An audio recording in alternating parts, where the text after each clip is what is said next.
Thank you, Mrs. Rabinovich, Dr. Brand, and Rabbi Kupchik for allowing me to come and give you almost the first-hand report of some of what Yom HaShoah might mean to our students here in HAFTR Middle School.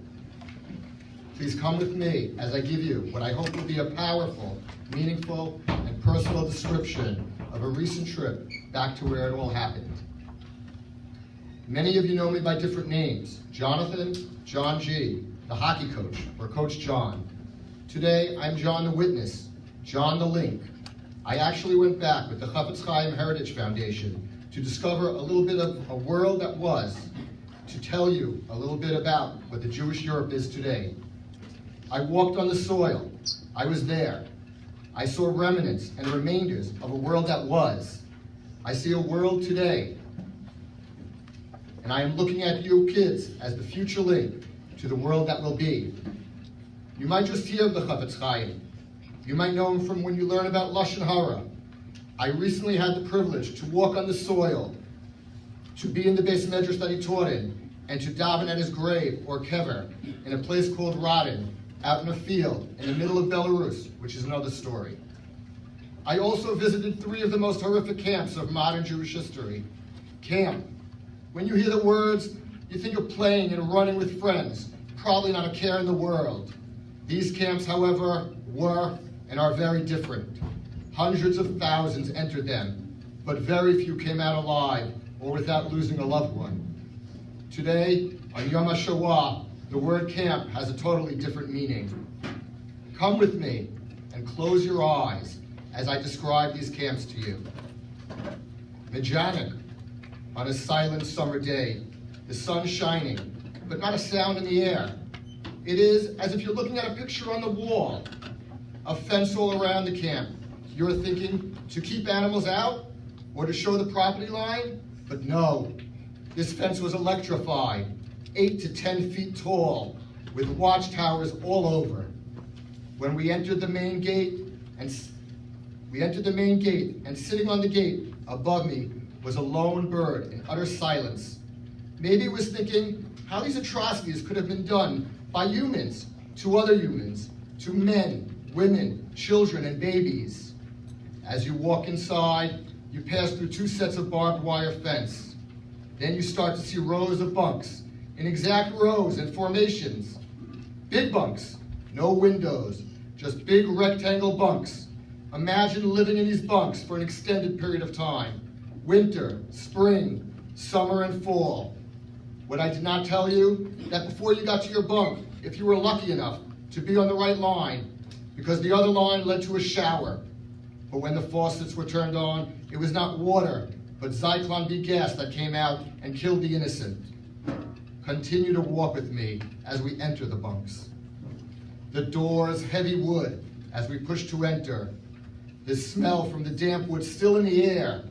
Our eyes in shock. A bunk full of shoes. Shoes, I said. Rows 3 feet wide, 6 feet tall, and the length of the entire bunk. Just shoes. Speechless. No words. Silence as we walk and look at the shoes. Different sizes, from babies to adult. It did not matter. They did not care. We enter another bunk. This one has the bunk beds that everyone slept in. When I say everyone, I mean it. Bunks 3 rows tall, just wood planks. No bedding, no pillows, no sleeping bags. Just wood, as many as they were able to fit in a bunk, hundreds. From there we went to the crematoria, the place where they would burn the bodies and turn them into ash. You might notice the tall chimney. Imagine the smoke and ash raining down every day. Very close to the crematoria, under the dome, in memory of the dead, are piles and piles of ash that were brought from the ovens. This is where we sang Ani Ma'amin, holding the Israeli flag. Treblinka, another camp visit. Even if you opened your eyes, please close them again. Imagine an open field. No basketball, no hockey, no tennis courts. Just a field full of monuments and rocks as far as your eyes can see. All over, with names and places and numbers of people that were wiped out because of who and what they believed in. Why were there no bunks lined up in rows, you ask? Because the Germans did not want any evidence of the crimes that they committed to be known. So they themselves destroyed the entire camp. Anyone left living was sent on a death march. Very few escaped Treblinka. The third camp we visited, Theresienstadt. Here, the Germans wanted to show the Red Cross how well they were treating everyone. It was all a show. Imagine, you had to pretend to be happy, like nothing was wrong. You were not sure if you will be alive tomorrow. And yet let me tell you about the faith and heroism of the campers of Theresienstadt. We stood in the room that they used as a shul, even in the darkest times. This was the faith of a Jew. We traced the steps of many of our ancestors, the Maharal being one of our ancestors. We davened in a shul built in the 1600s in Prague. You ask how it survived? It survived because the Germans did not destroy anything in Prague, because Prague was going to be the city museum of the race that they annihilated. We are all here today as proof that our faith has assured our survival. Hinei lo yanum v'lo yishan shomei Yisrael. We walked in a world that was. We are living in a world that is. But the world that will be is in your hands. Shape it, mold it, design it on this Yom HaShoah day, when we discuss, think and remember about different camps than we are used to. Camps that people died on Kiddush Hashem. How much more so should we live on Kiddush Hashem? If we take this message home, then my coming here today to tell you a little bit about a world that was so worth coming.